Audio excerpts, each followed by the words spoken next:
Wonderful. Without further ado, time is of the essence. Let's jump in and get started. My name is Todd Moran. I'm the Chief Learning Strategist at Novad, and exceedingly happy and pleased to greet all of you a good morning to you, a happy Thursday, a good morning, good afternoon, good evening, depending on where you may be calling in from, and welcome to the role of purpose in supercharging workplace learning. A couple of fronts just on the housekeeping side as we dive in. If you're not familiar with Zoom, I don't know how that's humanly possible. And I guess congrats if you've made it this far without having to deal with it. But we're in Zoom webinar. And so all of you are muted, but we by no means do we want to stifle any kind of interaction dialogue with the phenomenal panelists that we have today. So strongly encourage you to use that Q&A function for any questions you might have of a formalized or want to keep anonymous. And if you'd like to stick with more of just the running chat, we've enabled that as well. So please weigh in from with your various perspectives, and let's keep this as dialogue oriented as possible. Bear in mind, there is a closing survey at the end that will auto pop up. Closing last slide. Sincerely appreciate your input and insight on that, so we can help inform future programming in our efforts. And then lastly, always the $1,000,000 question. Without doubt, we will and are recording, and we'll push this back out to all of you within 24 hours, or excuse me, 48 of completion. So on that note, let me do this. For folks that are not as deeply familiar with, perhaps you are a first-time caller, long-time listener in the podcast vernacular of Learning is the New Working, but this long-running series by Chris Peary, who joins us today, amongst others, has been a really phenomenal approach. This idea of tackling the future of workplace learning and doing it with some really critical, insightful conversations across very cutting-edge individuals, organizations, enterprises is a pretty phenomenal effort. So folks that have been tuning in since September of last year with this season 7, it was a chance for Chris and team at Learning Futures Group to pair with Red Thread Research, who is also here today, and Novoid, and to bring you season 7 about Is Purpose Working? And there are some phenomenal organizations that have been part of this experience these past 4 or 5 months, from J&J to S&P Global, EY, lots of folks on this side. So really, really insightful. I'd love to get a thought as I move over to intros here momentarily. If you have been listening, is there an episode that stands out? Was there some conversation that really struck you as you heard from some of those phenomenal guests and others across those 10 episodes? Would love to hear that. Put it into the chat. And without further ado, let me do this. We've got a pretty phenomenal ensemble that we've collected and gathered today. And I think Chris can check my math, but this may be the first time against this Learning is the New Working series that we've pulled together a kind of end of season showcase for folks. And I think this opportunity for that, which you've been listening to interact live, I think is a pretty powerful piece. One unfortunate side for folks, we don't have Danny Johnson with us today. She is hopefully blissfully on maternity leave, enjoying her time, but was a huge proponent and component of this entire series. If you've listened, she's the co-founder of Red Thread Research, and as her colleague Stacia we'll introduce in a moment, shared recently on LinkedIn, we are going to bring Danny's virtual voice to bear in this session today. As well as that, we're going to try to bring in a couple other clips from some other really poignant positioning and statements of others in the group. But let me do this. Let's get a bit more intimate with this. So you see the titles and the names, but give me a sense. We'll take down the slide. Let's kind of bring these folks to the forefront here. And as I get a chance to introduce them, they can come on camera, and let's start this dialogue really outside of slide and make it more of a discussion. So first and foremost, it is my distinct pleasure to welcome Chris Peary. He is the founder and CEO of the Learning Futures Group, and as an ex-Microsofter, both as a partner level general manager and CLO, also a senior faculty member at the Joss Bersin Academy, and senior fellow with the Future Workplace Academy, and really a mastermind of sorts around this entire series, as well as this particular season. Chris, welcome. Yeah, thanks so much, Todd, and thanks Novoed for doing this. As you rightly said, it's the first time we've done an end of season wrap up. I'm super excited and very nervous. I love it. And joined as your incredibly strong partner who you brought in for this season 7 in Red Thread Research is Stacia Sherman-Gar. It is an absolute pleasure. Stacia is, for folks that have spent time with her, just an absolute expert, researcher, analyst, thought leader in this space. Was a huge anchor across 8 years at Burson Research, that taken over by Deloitte, and has obviously a frequent publisher in lots of periodicals and journals from Wall Street Journal, New York Times. It is a distinct pleasure as well to have you with us, Stacia. Welcome. Thank you so much, Todd. It's really a pleasure to bring all of this together. We had all these wonderful conversations, so pulling it together for folks is exciting. And then I have the additional pleasure of bringing to bear my colleague, Declan Fox, who joins us as both our content and product marketer, expert from the NovaWed side, but has done a ton of work both in terms of publishing and writing articles and ebooks, as our referred to as our resident expert in purpose on the NovaWed side. So Declan, welcome to you as well. It's good to be here. Just wanted to say that it's been a great collaboration with Red Thread and Learning Futures Group, and it's been a purpose journey. And I think we've learned a lot. So looking forward to diving into the conversation. Perfect. So it's a lot to distill. If we look back across what is September on, 10 episodes, over 10 hours of recorded time, not to mention the countless hours of effort and plus. But I think it might help for some context setting. There's a couple areas we want to cover with folks today, a bit about the state of the state. Let's get in for all those practitioners on the line and execs that live and breathe in talent HR. What is the role of L&D? Make it a bit more applicable to those folks, where to get started, how to get started. And then I'm gonna press all of you for a little bit of your predictions at the close. But let's start here.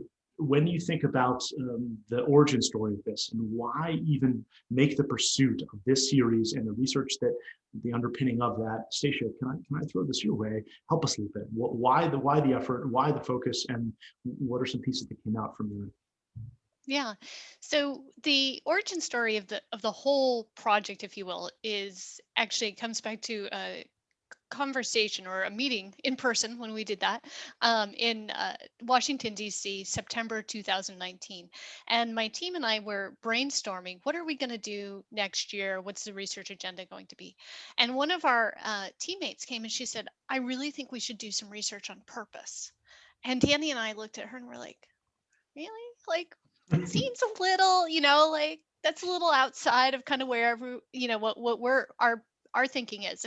And this is a prime example of where kind of the diversity of thought is so powerful, right? And she came in and she just made this really compelling case. She's like, I'm seeing it in these places. The Business Roundtable just put out this statement. It was a month later. I think that this is going to be a thing. And so we started kind of digging through it, and she completely convinced me. So I by the time we got to January 2020, which is actually when we kicked off the research, I could see it. But then what obviously happened was, this global pandemic, and something that it once seemed to kind of have had some of its own energy, but wasn't like front and center. With the pandemic, just suddenly became this thing. What is our purpose? Whether it's with organizations who were doing things that were kind of outside of traditional business activities because of the pandemic, or people who were, for whatever reasons, whether they were mothers, caregivers, et cetera, saying, why am I working? What am I doing? This sense of deep individual purpose. And so we were exploring that almost really in real time with the research that we did. And we got to the end of writing the research, and we were talking it over actually with Chris, because Chris and I we'd had this wonderful meeting actually in January, and we were telling him about this work. And I said to Chris, I would love to get some more stories. Like, we had some good ones, but they were kind of pre-pandemic because that's what people were willing to talk about. But we just went through this, we are going through this insane time. What are people doing now? And so that's how this vision of doing the podcast and bringing people on to tell their stories at the moment came to life. Yeah, it's brilliant. I think about it, Chris, your sourcing of all those stories. The folks wanting to pull forward, why purpose? Why now? Why was that where you met in terms of trying to sort of recruit those folks to have the guests and have the position starting, wait a minute, that's not even on our radar, or give us some sense of perspective there. Yeah, I think it's kind of interesting. I was already thinking about this. Danny and I actually had a conversation. We're both very skeptical people. And, if you've listened to the first episode, you'll know that in August of 2019, before pre-pandemic, the Business Roundtable came out with this statement of purpose. And at the time, it's a very short, succinct statement. And it basically says it was the end of what they call shareholder primacy. And it says, we, the Business Roundtable, 181 muckety-muck CEOs of big companies, said, we've realized something. We no longer just serve shareholders, but we serve a whole range of constituents, including employees and the community that we work in, and so on and so forth. And Danny and I just kind of naturally kind of rolled our eyes at this, and this is the conversation that Stacia referred to, and we're like, come on, this is purpose washing. This is just advertising and PR, because people are demanding more of corporations these days. They are holding them accountable for doing the right thing in a number of different ways. So that was kind of the thesis that was born. And then as the pandemic came along, we said, what a perfect lens through which to dig into this and see whether it is purpose washing, or to see whether, there is kind of really truth to this. And of course, what we learned was extraordinary. And what we learned was all of business, through the pandemic, through, I would say, anxiety about what technology is doing to the workplace, really served to underscore, our collective humanity. And this idea of purpose became really powerful. And some of my skepticism fell away. A small modicum, as I'm sensing, Chris, on that side. We learned so much, as Declan said, through these conversations.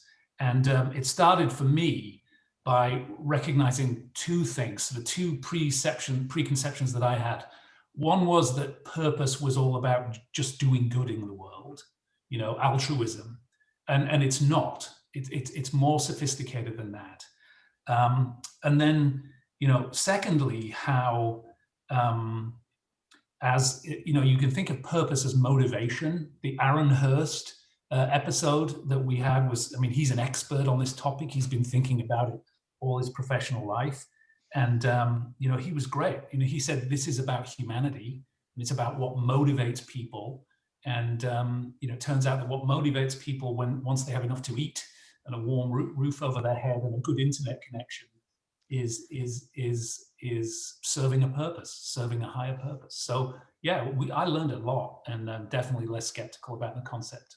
No, it's brilliant. And I think we've even had some of the opening attendees sort of fire in why they chose to attend today. And it's that same line. I think Bianca was recalling this idea of, how can we be more efficient in motivating employees and leaders, in the midst of all that is happening right now in those competing priorities. So Declan, give me your take, because this is something that many of our clients have cared about deeply for quite some time. That would predate that. Why is NoVed kind of attaching here, and to whom does this purpose really apply from your perspective? So, I think purpose has been part of the NoVed vocabulary for quite a period of time, but really thinking about it through the lens of learning design. So, in that sense, that if you want to sort of create sort of meaningful impact, you need to go in and design purposefully or intentionally. So really sort of taking that approach to it.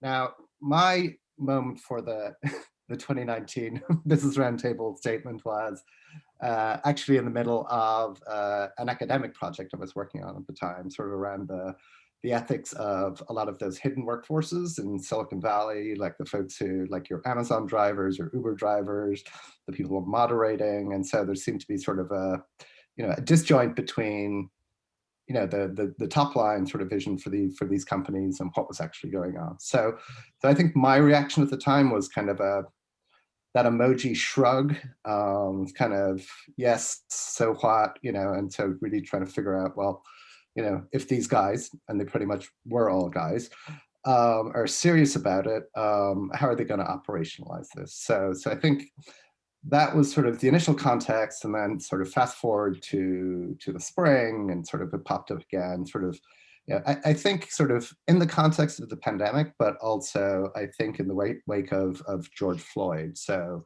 there was that whole sort of period of weeks where, LinkedIn was covered in sort of, statements of support and allyship and all that kind of stuff. So thinking back to that roundtable statement, okay, what's the follow through going to be on this? Or are you just sort of putting out words or making some kind of a vague commitment? So I think sort of the next step then was really sort of the report from Red Thread, right? So I thought sort of, it was a bit of a doorstop for even for a PDF, but I think finally we started seeing sort of a framework that could be applied sort of within the HR function, within L&D, and I think Stacia and Danny did a really great job of probing questions that that sort of could help sort of people who were interested in the topic start operationalizing that. So but I think sort of I think as I'm reflecting back on the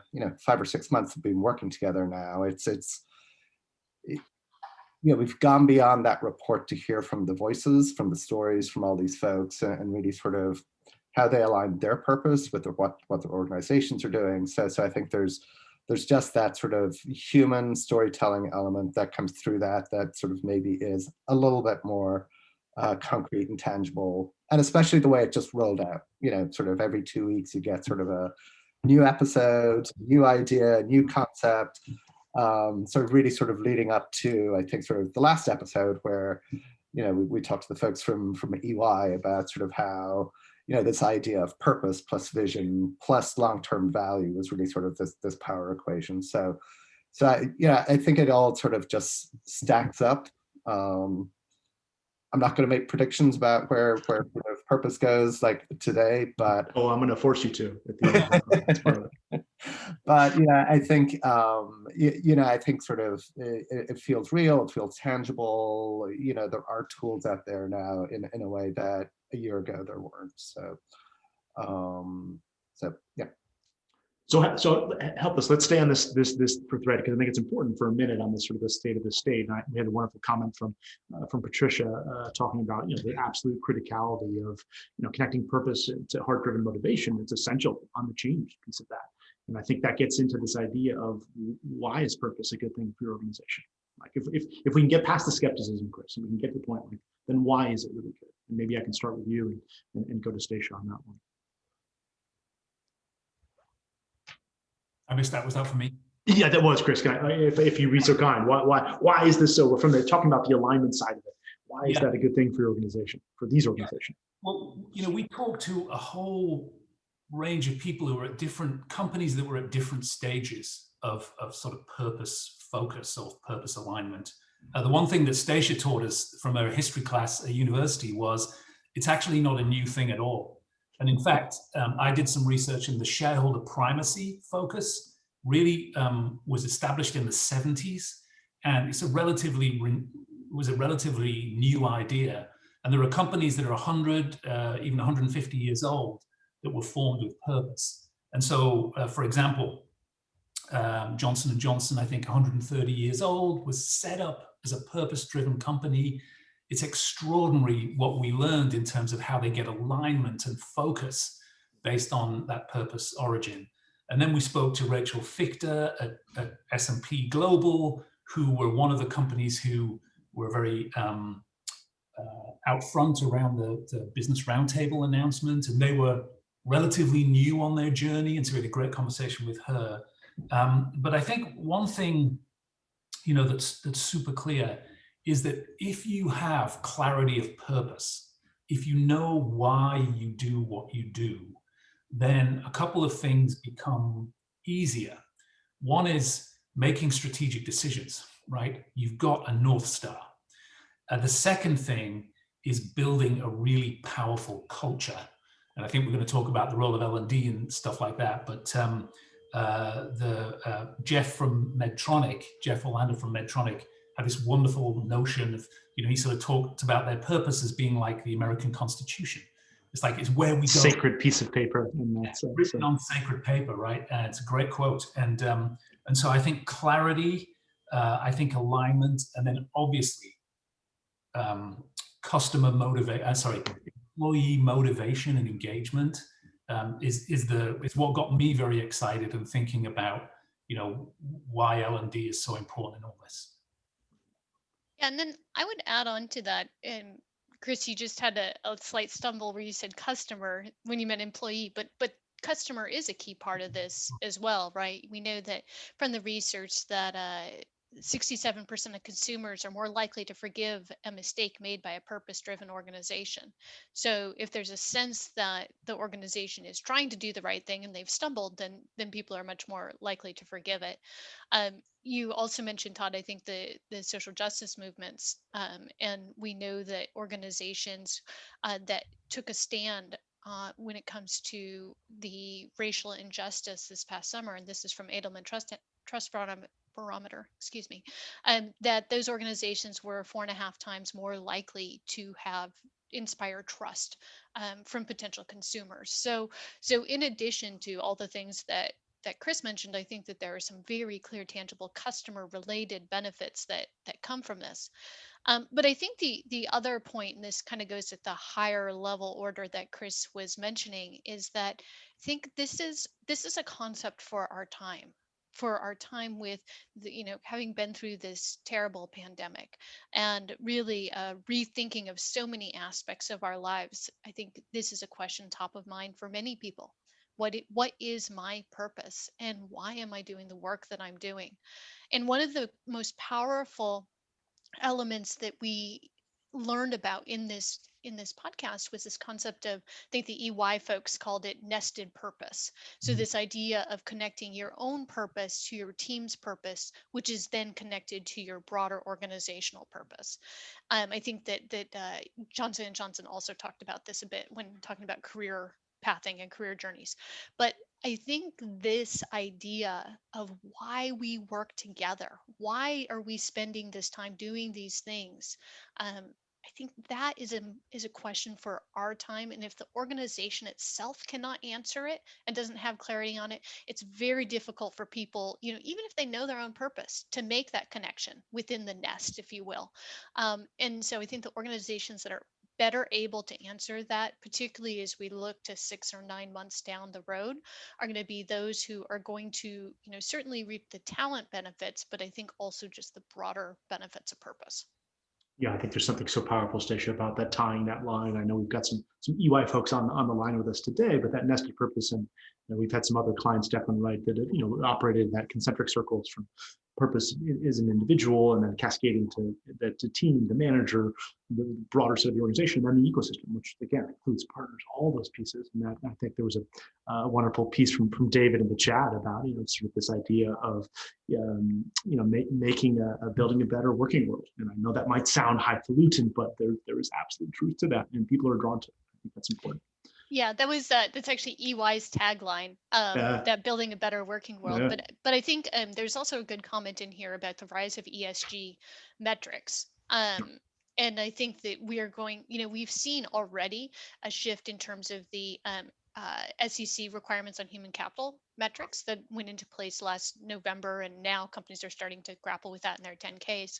And I think this idea of what value does our human capital bring, and I think we're better able to articulate that when we can say we're trying to achieve this, and we have a group of 35,000 employees who all understand that and are doing the same thing. So I think this that this concept of metrics and human capital metrics in particular is becoming more relevant as well. No doubt. Let us do this. I think we wanted to get a little bit of perspective from the folks that joined us today, the 100 some odd. We put a poll in place. So as you all sort of take this lens, focus it back internally, look holistically across your organizations, where might you place yourself on your journey if you've begun? Is this nascent and you have yet to begun to pack, or have you summited Everest and now it's visions of K2 and beyond? Where might you be on your respective journey? And I think that spans holistically too, whether it's the immediacy of whether that answering on behalf of sort of the division, the firm, or the broader ecosystem that you might serve, and coming from the maybe the clients you work with, your assessment from an outside lens and the perspective of them.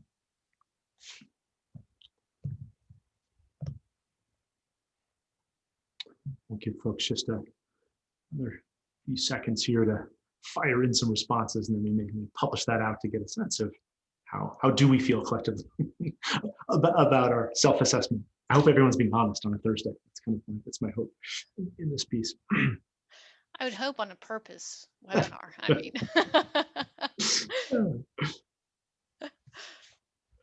there's no wrong answer to people. That's right. No wrong answers. You're in the trust tree. We're in the trust tree here. So intriguing. We want to hear from the people who are light years ahead. Yes, you 4%. Can you please speak up as a share? We're gonna book you for a future episode 11, Chris. Right? That's the intent. I think here's the good news is I don't think this, and Station, you can check me on Matthew. I don't think this part is so far out of alignment with the nature of where we see folks, especially in this sort of top echelon of enterprise or other organizations.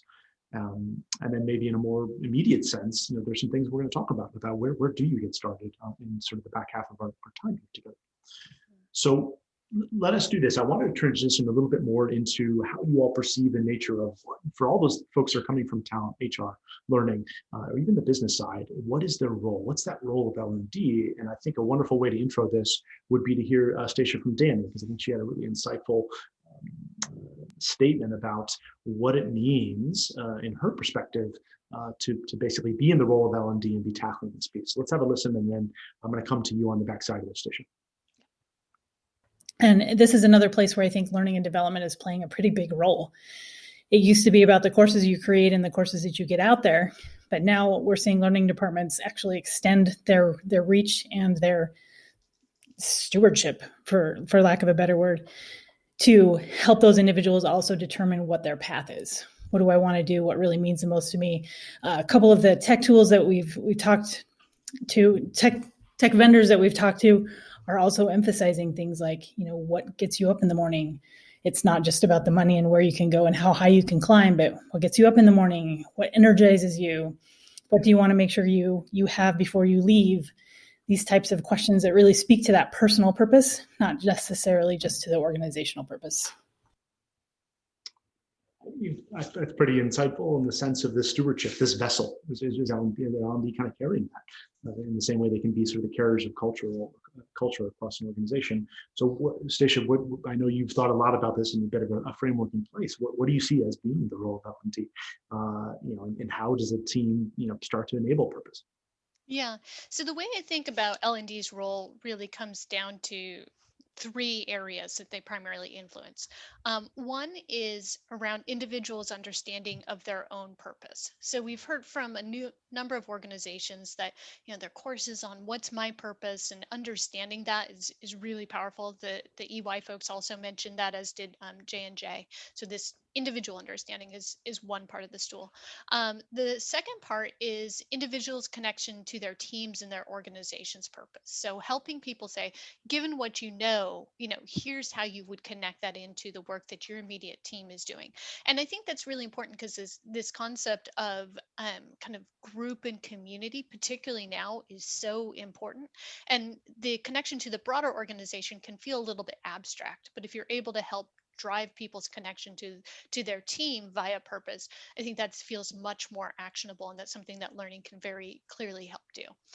And then the third component does go with that broader organization. It's really much more about creating that culture that reinforces purpose. So how do we talk about purpose broadly? How do we talk about it in our leadership development programs? How do we reinforce that these are the right types of conversations to have and the right types of questions to be asking?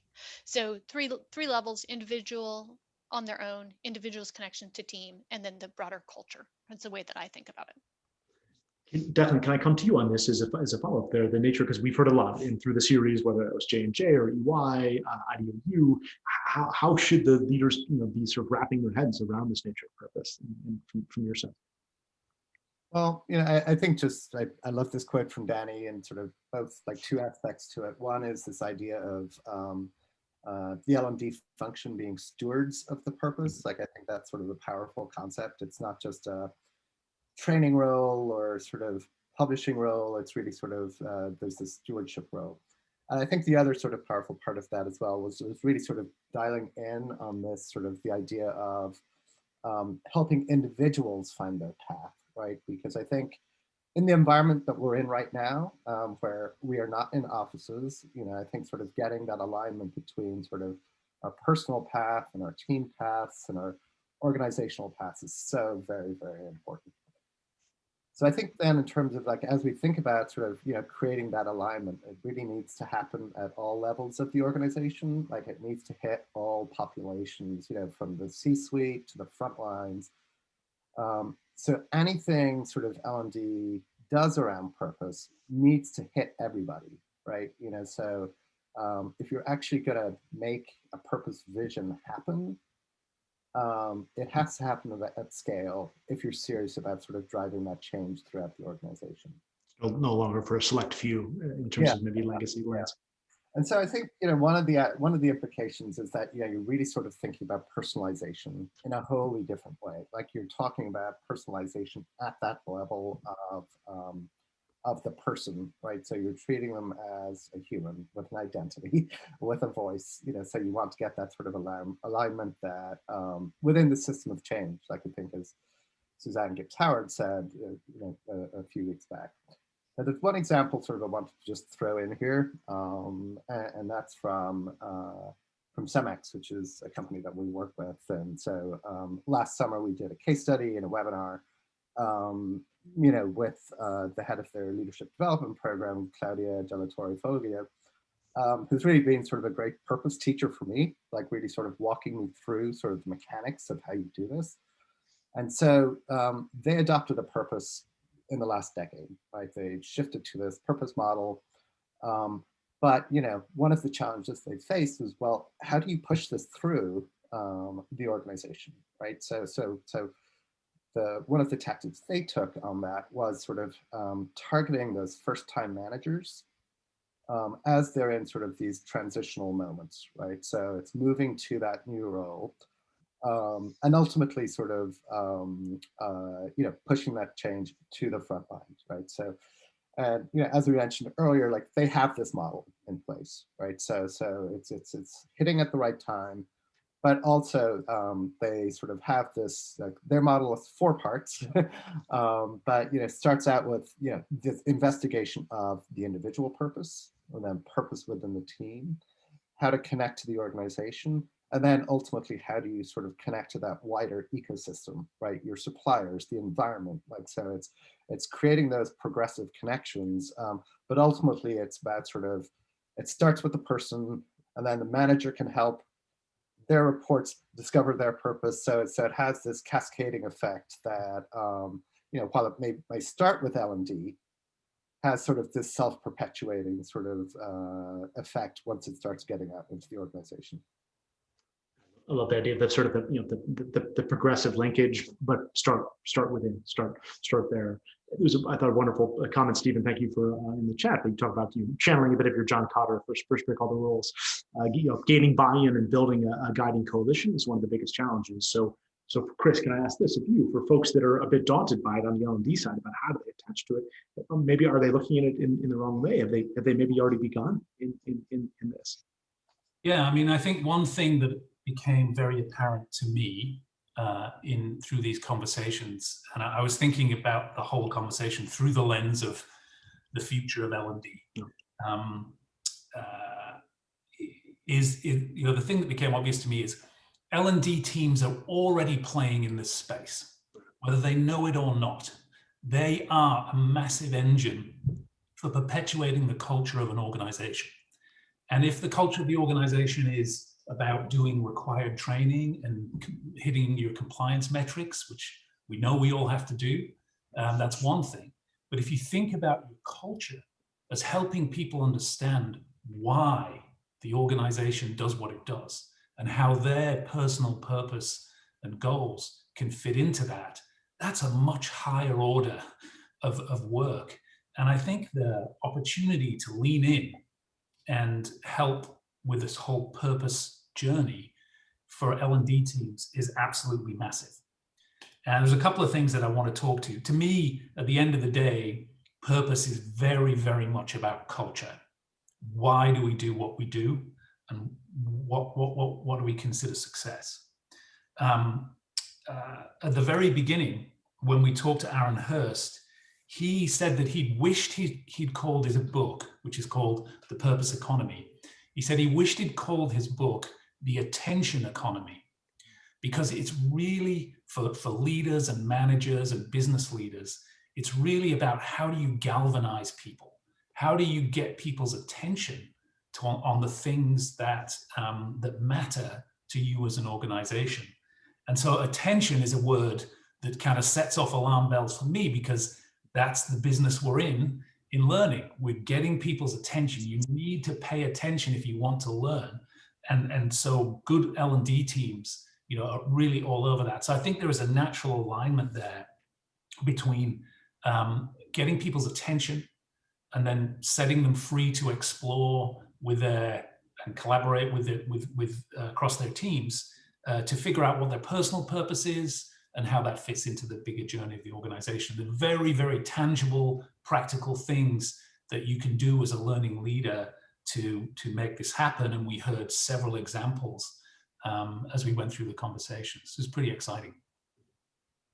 Yeah, Chris, maybe I can pull the thread on that. I wanted to answer one of these questions live from Bianca Bettio. Talks about, poses the question, how can purpose help us build a culture of learning and development in organizations? Almost a little bit of sort of the inverted lens. I know we're going to get into a bit of the how to get started in a minute, but any early insights there? Or Stacia, if you wanted to weigh in on that one. I want to just say something. This is really critical, because if you don't know why you're learning, if you don't know why you're engaging in these programs to either build more technical skills or build more human skills, then you're not going to be motivated to do it. And so I think that for me is a very, very clear linkage. Great question and crystal clear alignment. It's like, understand why you offer these programs and tell people, and life will get a lot better. And by the way, you can stop doing things, a lot of things, if they don't fit in, if they don't answer that question of helping you as an organization achieve your purpose. I mean, it really is game-changing kind of thought process. Yeah. And then I would add in the component that is, while there's clearly some value in, a program on identifying your personal purpose and making the connection, etc. There's also the layer of this being a lens. So every, whether it's a learning program, whether it's an overall initiative, if it's just how you think about creating a learning culture, how does this connect back to purpose? Do we talk about purpose? Whether that's in your leadership development programs or maybe in a diversity, equity, inclusion, belonging program, whatever it is that you have going on, purpose should be woven into those programs. And I think, that is part of how you create the culture when it is just everywhere. You just bump into it. And so it comes back to you like, oh, this is just how we do things here. And that ultimately, right, is the definition of culture. This is how we do things here. Yeah, I think. Can I Chris. Go on to that? Just the real eye-opening one for me was the conversation that we had with Jeff Orlando from Medtronic, where he talked about the importance of ceremony. Wow. And when you think about it, most L&D teams, they are really in charge of a lot of ceremony, whether it's the annual sales kickoff or it's the onboarding program where people spend their first day with you, or whether it's the transition into a management role, or whether it's kind of reflecting on leadership purpose. These are all moments that can be potentially harnessed to make very significant statements about purpose. And by the way, if you don't do that, you are doing that, right? Like by omission, it's also true. By omission, exactly. It's part of that. And I think, sorry, I'm going to just jump in here, Todd. But I think you can also use that mindset as a way to look at what you're doing now and see, can you make that more clear? So, you mentioned, Chris, I think one powerful one was the new manager training, or, moving up on a level and whatever that is. And so, your purpose potentially as a new manager is potentially different, where you're maybe managing 3 to 5 people or something, different than if you're a manager of managers. Like fundamentally your purpose in the organization and potentially your purpose in connecting with a broader group of people shifts. And so if you think, what is the purpose, what could be the purpose of this group of people coming together for this event, and are we allowing people to reflect on that and to connect this experience to that, I think that could make anything that you're doing much more powerful. Again, as long as you're bringing that purpose lens to whatever you're already have going on. Yeah, I think definitely, please, Wayne. I think, Todd, like, it's just a lot of this is, at the organizational level, as you're like, there are sort of these cascading sort of purposes, in terms of where you engage in that, right? But organizations are fundamentally made up of human beings. So it's that sort of, you can't sort of take a purpose statement from on high and just deliver it to the masses.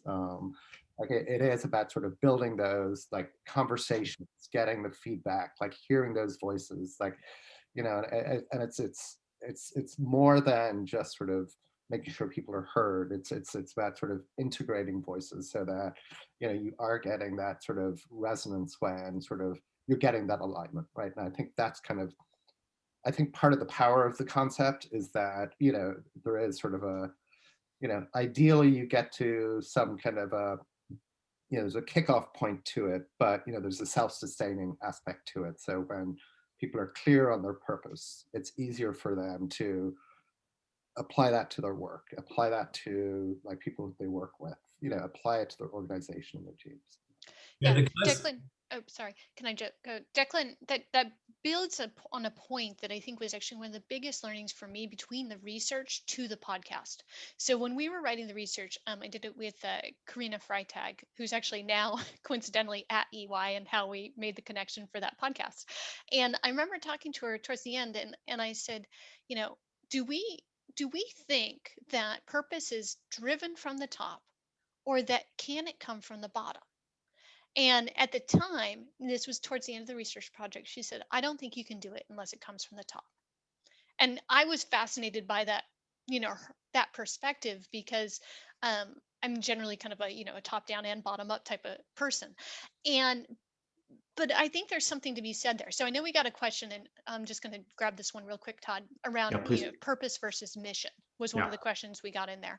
And in the research, we defined purpose as why I or we do this. So just that fundamental concept, and mission being what we do now and in the future. So a little bit different. And so if you go back to that point, can an organization, do you need leaders to define why we do this? I think to some extent, maybe to articulate it, but there's probably a purpose that's in there. I think Chris, Rachel, Victor might have mentioned that there was already purpose in the organization. It was just the articulation of it after the Business Roundtable statement.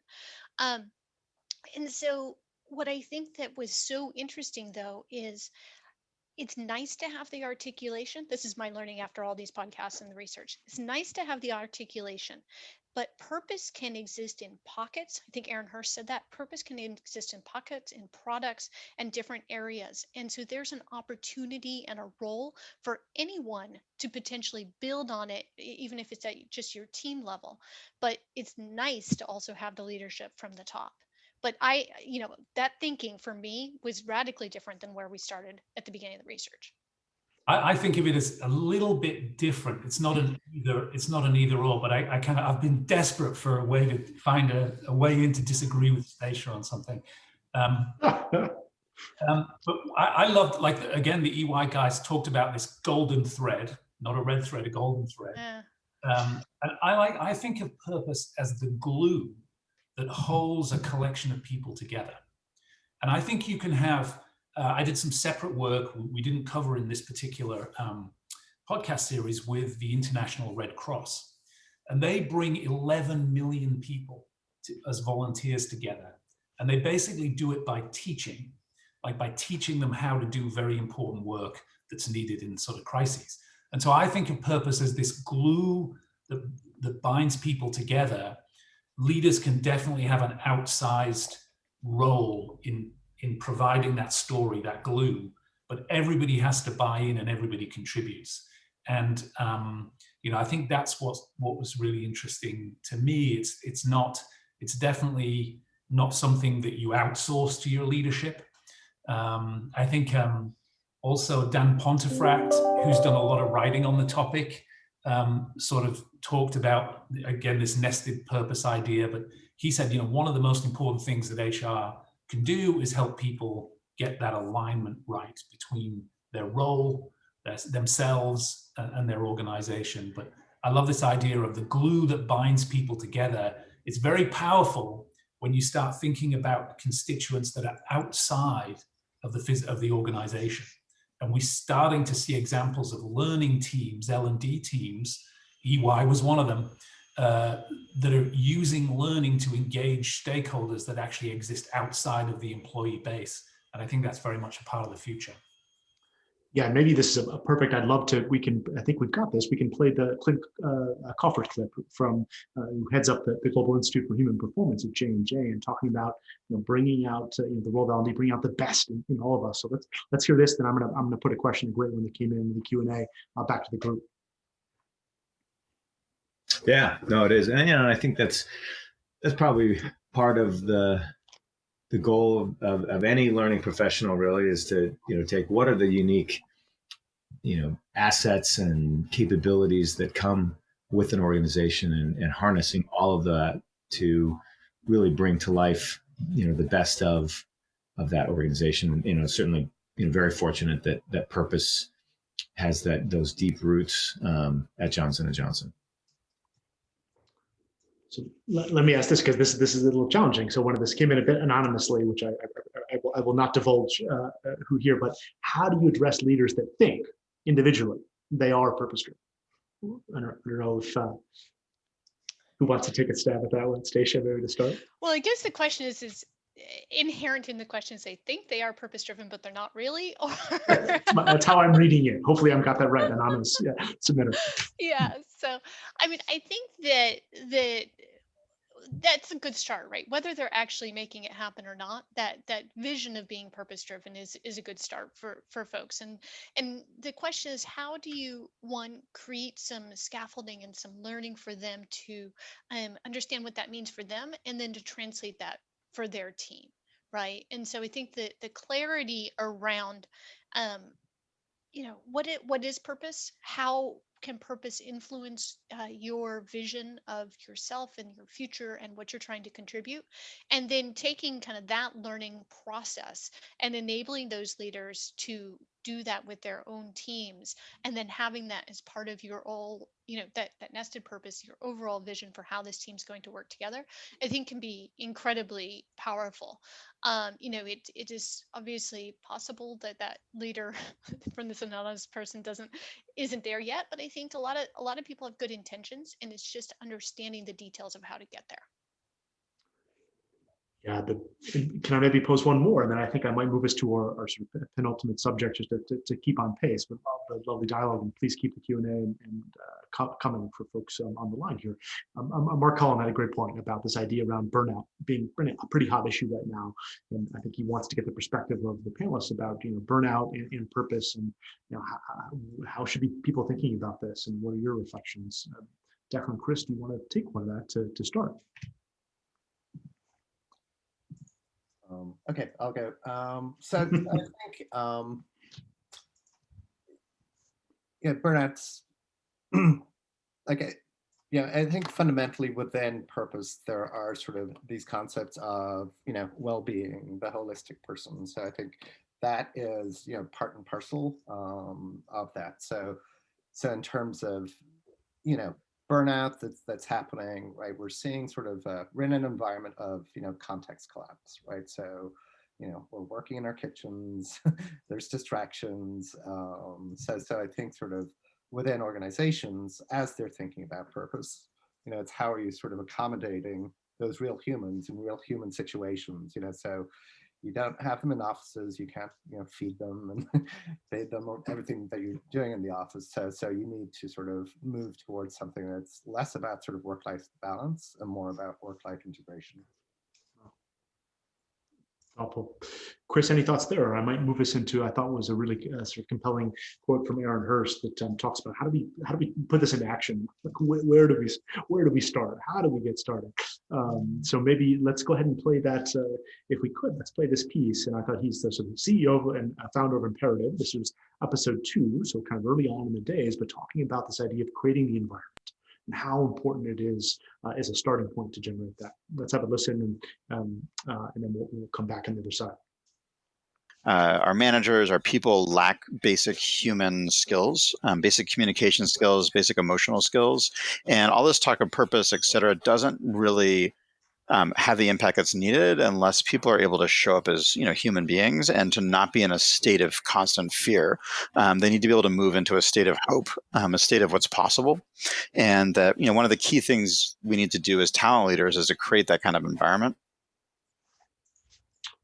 Yeah, I think it's so true. One, definitely. I may come back to you to start here, but just to get your sense of, because it's such a big undertaking, possibly, as folks are wrestling with this, is how do folks get started? What would be some direction you'd give them? And then, Chris, I'd love to get your thoughts too, because I know so much of, especially the Jeff Orlando piece, gave some really sort of practical approaches about sort of how to dive in here. Definitely. Yeah. So.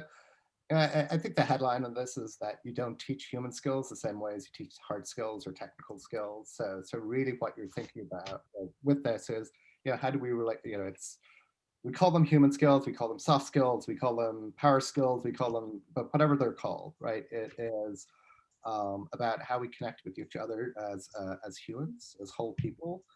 And how we treat each other, right? But I think in terms of where we are and where we need to get to, in terms of where an L&D professional might think about this, is you're thinking more here about shifting mindsets and behaviors. It's less about what you know. Like, you can't just show somebody a video about purpose and say, got it. I'm on my way. Playlist. So it's really sort of more. It's less about sort of providing resources as that help that Danny was talking about earlier. You need to sort of move forward and sort of drive that sort of deep engagement, right? That sort of drives us to the human motivation that gets us there. So I think where you get to that, and sort of going back to where I started out on the NovoEd journey, is really sort of thinking about the impact, and how do you purposefully sort of address that? Like, what are the behaviors you're trying to change? What are the mindsets you're trying to change? And sort of taking that approach and almost like working backwards, right? So our purpose is this. It's going to have X, Y, and Z characteristics. You're going to do your organizational gap analysis. You're going to do your learner needs, and so it's working backwards to sort of create programs, because it's not something that people are going to learn overnight. It's going to take time, right? It has to work through the organization. People need time to reflect and practice and discuss and learn in groups and all that kind of fun stuff. Like, it's not just something that you can deliver, by a traditional e-learning or on a webinar. And I think the other component, kind of back to my little framework, is, you need to reinforce it culturally, right? So it's not just that it takes time to learn, but it's also something that just has to be reinforced on a consistent basis for it to be a real thing. So there's that component, and using group learning or cohort learning to do that has just such greater power to create that reinforcement mechanism as well. I would say, I'm going to steal a phrase from my CEO of Microsoft, and I think the message to L&D people is that what got us here isn't going to get us to where we need to be. And this has been an extraordinary 18 months for the learning and development community. There was a really interesting data point from the fall of last year from LinkedIn Learning, where less than 21%, I think, of people that responded to the survey said that the C-level, the C-suite was engaged in the work that they do. And then in June of 2020, they ran the same question again, and it was like 79% of the C-suite were actively involved in the work that learning and development teams do, because leaders understand this stuff instinctively.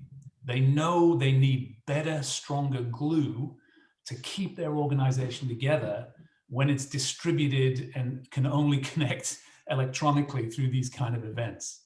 They know that learning is an essential part of preparing for a world that's changing. And they know that the ceremony and the activities that the learning departments typically run are mission critical in making some in setting the direction of the company. And so I think the teams that I work with in L&D in this have had an amazing year. Their work evangelizing the need for e-learning is done. That's done. There's no other way to learn right now. And so we can move on to much more interesting things, which is how do we make these digital learning experiences human? And how do we make them really compelling to our people? And the answer is, you don't micromanage the whole thing. You create the conditions. And so this is why collaborative learning, cohort groups, coaching and peer coaching, and sort of learning and development teams getting out of the way and letting people do what they do best, which is learn for a purpose, is definitely the future of our organization. And one of the things it frees up is it frees up the right and the capability to look beyond employees and to look at partners, business partners, customers, potential customers as well. And we saw a couple of people that are doing really innovative things around that. E&Y again, we love that conversation with Tal. So this is an extraordinary time for L&D. Purpose is an interesting flag to march behind as we define what it looks like in the future. Yeah, so maybe on that note, I know in the interest of time, can we play this? I thought from episode 7, Suzanne Gibbs Howard from IDEO, I thought put, look, what else should be on our mindsets looking forward? I thought a brilliant piece. So we'll pull that up, and this concept of ambiguity, I think, is brilliant. Let's have a listen, and we'll come back with some short form predictions on your side. People, no matter what they do, no matter where they are, no matter what they're working on, and especially if they're working on issues related to the pandemic or this next wave of civil rights, they need to know how to navigate ambiguity. They need to know how to collaborate with an extraordinarily diverse community of partners. And that's the only way that they're going to make progress. And so we've really dialed up those kinds of courses. I love it. Thoughts on sort of what, in addition to navigating ambiguity, folks should be thinking in a predictive manner to be ready or get at the helm for. Chris, can I start with you? We'll do rapid fire here. We may have caught you on mute again, Chris, briefly. Yeah, myself. Design thinking, I think, has really had a lot of attention from the learning community over the last 3 or 4 years for very, very good reason. I loved the episode with Suzanne. She's a very, very smart lady. And purpose and change was, I think, the interesting theme. Look, my prediction for the future, are we on the prediction for the future bit? Yes, let's go. You are in it.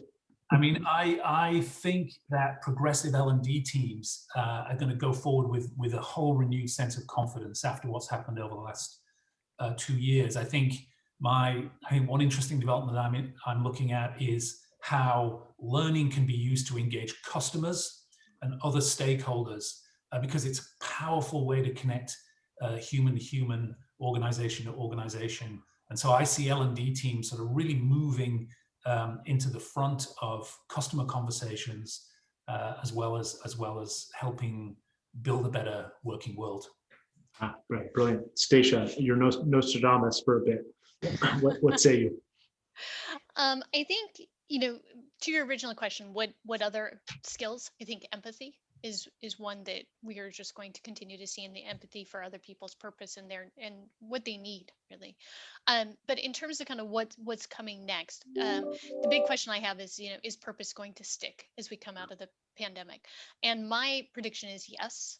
I think that with the change that many of us have gone through over this time, purpose is going to stick. And so there's going to be a greater onus than ever on learning to bring that to life, as we've talked about. So that element of bringing it to life through the culture in particular, I think, is one that is a new horizon for learning, and one that's really critical to achieve. 20 seconds or less, Declan. What have you for it? Yeah, I think it's a new age for L&D. Like, I think over the past 12 months, like we've just seen so much like innovation with the folks that we're working with that are, moving from that, what used to be the in-person models and, the content libraries, and really trying to figure out, well, what learning means. And how do you sort of create those connections? So there's tremendous innovation out there. I love it, and I hope to see it continue. A new age. I love it. Let us do this. I wanted to, I would be remiss if I didn't extend some thank yous, Chris, to all the guests that you had as part of that podcast series. Just a phenomenal. Please go back and listen to these. It's just some incredible content, incredible insights across the board. All 10 episodes, again, dating back to September and carrying all the way through. And I would be remiss if I didn't say an incredibly special thank you, Chris Peary, to you, Stacia Gar, Declan Fox. It's been an honor and privilege to dialogue amongst this ensemble. I hope we get a chance to do it again. And I know we've taken folks past the top of the hour, but we will leave you with this. For folks that haven't listened to these, we've got a bit of a sort of a closing thank you and an opportunity for you to immerse yourself. Again, take ownership of that forward path and starting with finding purpose within. So a big thank you for everyone that joined us today. And we'll sign off from here. Thank you.